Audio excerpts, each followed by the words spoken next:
Bienvenidos. El gusto de saludarlos en este nuevo Momentos de Arquitectura, espacio donde tenemos el gusto de poder reflexionar con los principales referentes de la arquitectura local sobre los temas en los que están trabajando, diseños, proyectos y demás.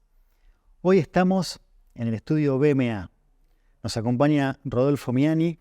Rodolfo, muchas gracias por recibirnos. El placer de estar acá para poder compartir este rato con vos y escuchar reflexiones que tengas para contarnos. Dale, mil gracias por venir. Sin ir a muy atrás en la historia, pero para arrancar un poquito para hablar del estudio. Ustedes arrancaron con un proyecto que fue el Solar de la Abadía, que un poco los definió en sus inicios, y siempre contás que fue como el inicio del estudio de ustedes tres. Sin duda.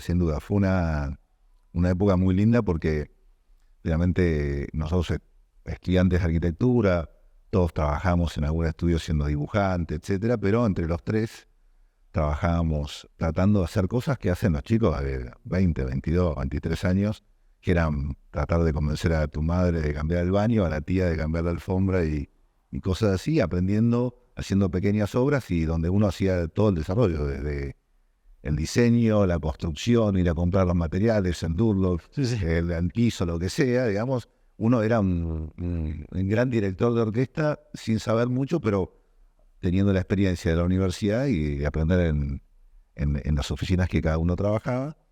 Y estábamos haciendo de alguna manera algunas casas, empezábamos recién a hacer o participar en algunos edificios de propiedad horizontal. Y salió la oportunidad esta de presentarle un proyecto a la familia Villarardet, que había comprado en sitio el Solar de la Abadía. Y como siempre yo digo, estas cosas uno tiene que ser cara dura para poder obtener un paso más adelante, y el no siempre lo tenés, ¿no? Es que una cosa que yo siempre repito, el no está, hay que ir por el sí. Entonces fuimos y nos jugamos y bueno, finalmente historia corta, larga pero corta, digamos, nos terminaron eligiendo como oficina. Sorprendido, porque finalmente hoy a mí muchas veces, a nosotros internamente dentro de la oficina, me cuesta delegar responsabilidades a gente joven de 24, 25 años, y a nosotros a los 24 años nos delegaron una obra de $26 millones. Entonces, yo soy de delegar mucho y siempre me acuerdo de esa historia y trato de repetir lo mismo. Hay que saber delegar para poder crecer.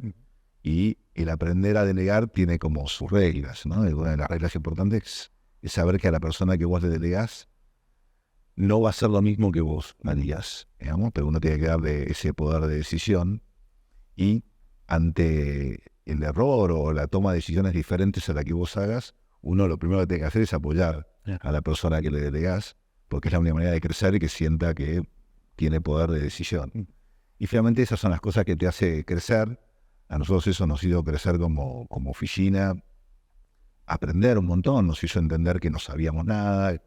Tuvimos la suerte de que la familia nos mandara a educar afuera. Estuvimos en Estados Unidos, en Europa, tratando de entender de lo que era la arquitectura comercial, y no sabíamos absolutamente nada. Digamos. Venían los tres de compartir la facultad, además, estudiaban juntos. Yo era compañero de diseño de Martín Bodas y era compañero de las materias técnicas con Alex Sanger. Y y éramos súper jóvenes. Y ahí eso fue como el inicio. Hablabas del proceso de diseño y ustedes siempre nos comentabas recién, siempre trabajan mucho con ese espíritu de taller de diseño, de arquitectura. De hecho, te comentaba recién como una anécdota que un día, viniendo acá a una reunión, te vimos en ese trabajo con una maqueta y demás. ¿Cómo es ese proceso en un estudio como el que hoy tienen ustedes cuando vienen con algún proyecto determinado, o sea, un cliente viene con un proyecto determinado? ¿Cómo comienza todo ese proceso de diseño? Mirá, el proceso de diseño es proceso muy divertido, que es la parte que más nos gusta a nosotros, sobre todo los viejos. Antes yo siempre decía, somos un estudio de gente joven y somos jóvenes. Bueno, yo me sigo vendiendo como joven, pero estamos un poco más viejos. Pero es la parte más divertida, digamos, del proceso de diseño. Y en el proceso de diseño pasan dos cosas bastante interesantes, que es, en general, la gente nos busca, porque bueno, somos una estructura muy grande, creo que vamos a ser el estudio más grande de la Argentina y de varios países donde trabajamos. Pero finalmente la gente nos busca por la estructura, pero nos busca porque busca algo diferente. Claro. Entonces, ese proceso del desafío de siempre entregar algo diferente al cliente es súper interesante. Claro. Porque la no repetición genera dos cosas. Una es mucho más fácil repetirte a vos mismo porque te vas copiando, pero el desafío de que la gente esté buscando algo diferente es un desafío genial. Claro. Porque te mantiene joven mentalmente y finalmente en el mercado, sea lo que sea, de aeropuertos, centros comerciales, edificios de oficinas, hoteles o las cosas que finalmente estamos haciendo por todos lados del mundo, la gente en el diferencial busca destacarse, ¿no? No tanto el arquitecto, sino finalmente el que lo desarrolla. Entonces hay como una búsqueda de novedad. Claro. Más allá de que hay un mercado de arquitectura bastante clásico, digamos, que no busca novedad, busca lo clásico y busca lo safe, digamos. Es decir, para no nombrar ningún arquitecto de Argentina, pero por ejemplo, si vos decís, voy a buscarle a contratar un proyecto a Richard Meier, sabés lo que te va a dar. Claro, sabés que va en un... Antes que te entregue el proyecto, sabés con qué te vas a encontrar. Exacto. El tema de hoy, el gran competidor nuestro del diseño no son los arquitectos, es el teléfono. Digamos, la velocidad de consumo de la gente en el teléfono es la velocidad de necesidad de producir cosas diferentes. Claro. Por ejemplo, hoy, no sé, si yo te tengo que decir un ejemplo de un centro comercial, el centro comercial compite con el teléfono, claro, porque la gente compra con el dedo. Claro. Entonces, esa velocidad de acción y reacción ante diferentes estímulos que da el teléfono, vos lo tenés que producir en un edificio. Claro. Y cómo, idealmente sería buenísimo poder diseñar edificios que se muevan con la velocidad del teléfono. Claro. Porque ese es tu verdadero consumidor. Exacto. Entonces, hoy cambia la relación de las necesidades. Por ejemplo, la gente cambia de diseño de interiores de departamento a la velocidad que tu dedo se mueve en Pinterest. Claro, pues lo puede ir viendo. Entonces, sería bueno eso, tener un departamento que mueva todas las paredes todo el tiempo. Exactamente. Y la arquitectura tiene ese problema que es lenta. Claro. La construcción es lenta, menos en Dublo. Pero la construcción es lenta, digamos. Seguimos construyendo un edificio en 5 años. Claro, exacto. Con esa velocidad que va en paralelo distinto. El otro día yo contaba una historia de cuando el edificio está la torre que estamos haciendo ahí en Estados Unidos. Mi primer dibujo de eso, el primer sketch de eso fue en el 2012. Y se está inaugurando el edificio ahora en el 2023. Claro. Entonces, vos tenés que producir en el 11 años antes un diseño que va a ser moderno dentro de 11 años, que no pase de moda, tenés que estar todo el tiempo paqueando. Exactamente. El consumidor es 11 años más viejo. Claro, exacto. Nos comentabas recién del proyecto en Miami, que es la Torre Aston Martin. Dentro de esa complejidad que tiene la vinculación con la marca, el proceso de diseño, ¿cómo fue todo ese proceso? Es una linda historia, digamos. Cuando nos convocan para hacer ese proyecto, nosotros le decimos, mira, compraste un terreno fantástico, pero BMA no es un estudio de arquitectura que sea reconocido en Estados Unidos. Entonces, le dije, mira, acá tenés dos opciones a los desarrolladores. Le dije, mira, o contratan un 5-star architect, digamos, Foster, arquitectónica, Jean Nouvel, lo que sea, o buscan una marca que haga que el edificio tenga un landmark importante. Entonces ahí, bueno, nosotros teníamos unos contactos con la gente de Aston Martin en Chile, hicimos el contacto a través de llamados a la gente de Inglaterra, y juntamos a los desarrolladores y les llevamos una idea a la gente de Aston Martin allá en Inglaterra de un sketch de este edificio, que era un edificio que cambiaba el skyline de Miami, y les encantó. Se engancharon porque finalmente ellos nunca habían hecho ningún edificio, hacían autos. No cuento largo pero corto, finalmente las dos compañías se engancharon para hacer este desarrollo en conjunto, y fue muy interesante todo el proceso de diseño de compartir la mesa de diseño con gente que viene de otra industria. Claro. Porque los diseñadores de autos vienen de industria de la escala 1 en 1, nosotros diseñamos en millones de escalas. Y nos empezaron a poner sobre la mesa otros conceptos. Por ejemplo, el tacto. Claro, digamos, los olores, claro. los ruidos. Por ejemplo, cuando uno entra a un auto, digamos, de este tipo de autos, olés esos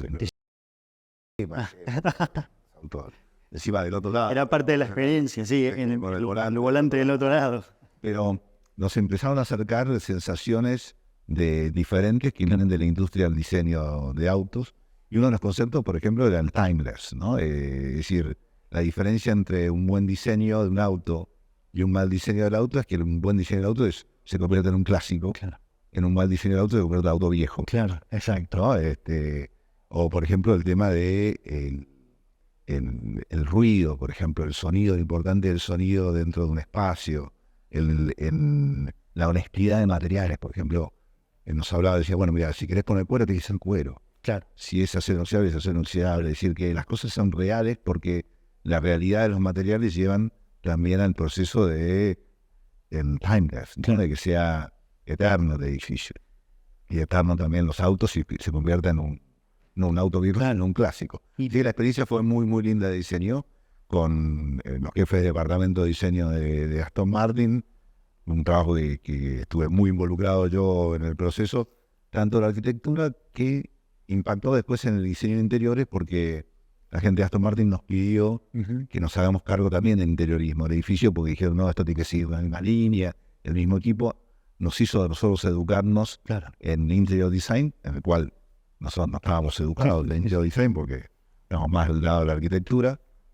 Tuvimos que aprender también un montón de esos procesos y terminamos haciendo todo, la arquitectura y el interior design del edificio también. Y la vinculación de el diseño automotriz con Claro, digamos, es extraordinario. Ahora, lo bueno que tuvo es que no teníamos que reproducir el diseño, sino reproducir los conceptos. Claro. ¿No? Reproducir esos conceptos que te decía del tiempo, de la honestidad en los materiales, de la duración del concepto, de que se convierta en algo clásico, en un auto viejo, digamos.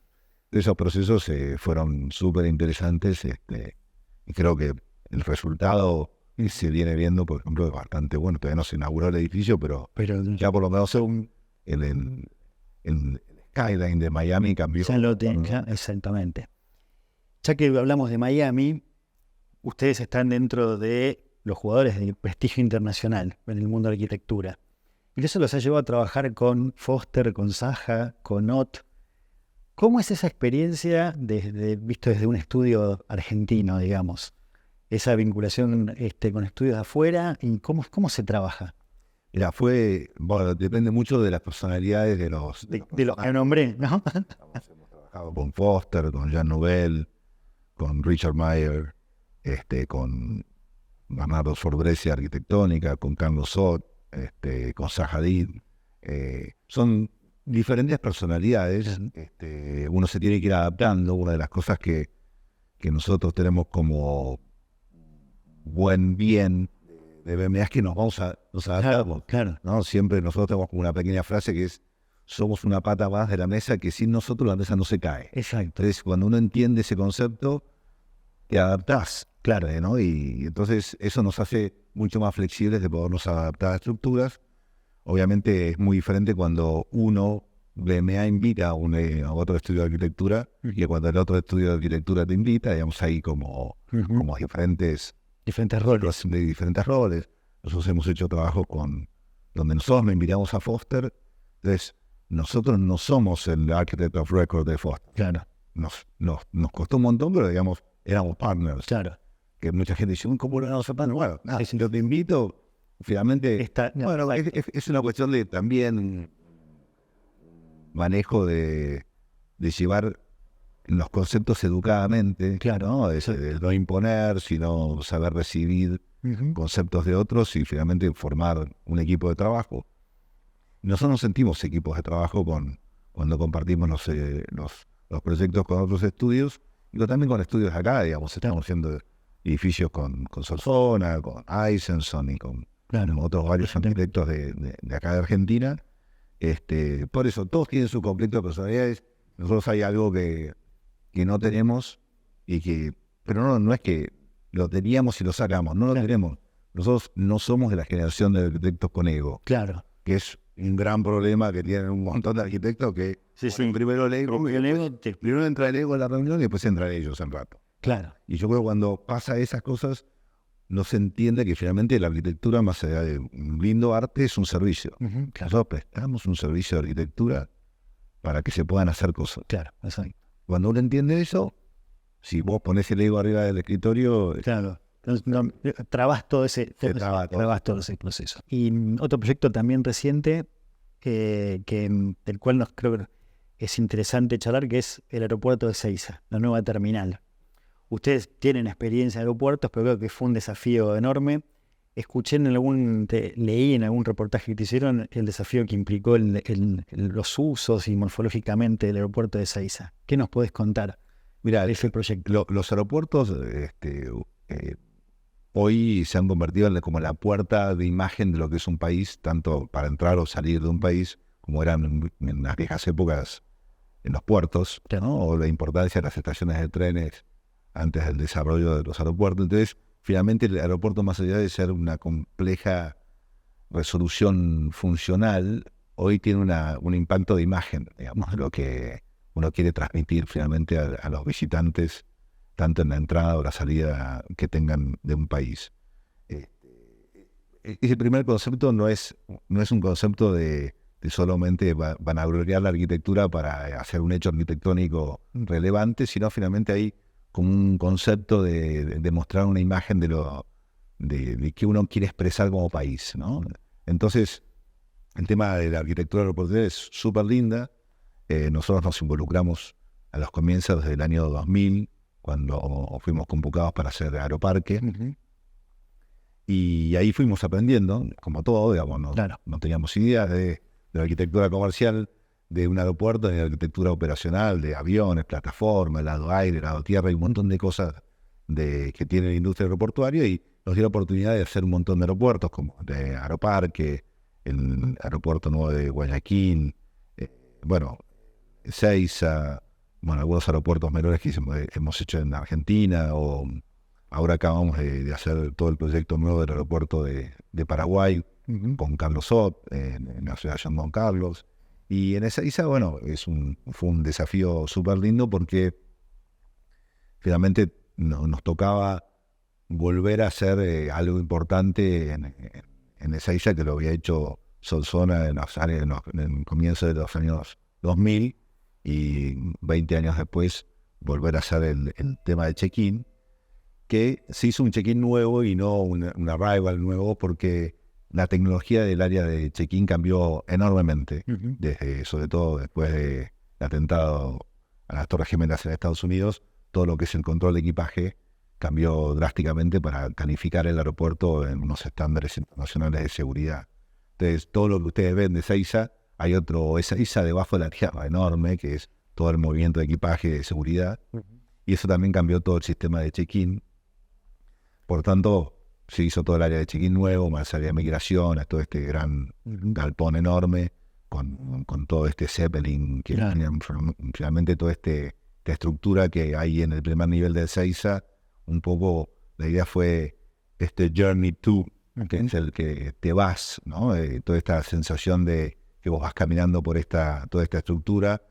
Es una sucesión de funciones, desde seguridad, migración, etcétera, de control de equipaje, que todo este gran túnel hicimos como una representación de lo que finalmente también eran las ricas estaciones de tren, claro, donde vos tenés ese lugar donde sabés que tenés que ir por una dirección hacia un lugar. Exacto. ¿No? Y eso es lo que se hizo en este gran edificio, es enorme, digamos, son 120, 130 metros de longitud. Que inclusive también se piensa como un edificio que después va a seguir creciendo, ¿no? Todo el complejo, ¿no? Es un edificio que tiene después su gemelo, del otro lado en Espejo, que es de la terminal de arribos, y en el medio hay una bola enorme de acero inoxidable, que es la etapa siguiente, que es el Gran Duty Free, que funciona como una bisagra, claro, entre los dos edificios. Todo es un master plan que va dependiendo de los crecimientos de la demanda aeroportuaria, digamos, ¿no? Hay muchos trabajos también de mangas, de posiciones de aviones, etcétera, y de parking, que se aumentó montones. Considerablemente. Muchas gracias por recibirnos, por tus reflexiones. Los invitamos a seguir acompañándonos en más momentos de arquitectura a través de nuestras redes. Los esperamos.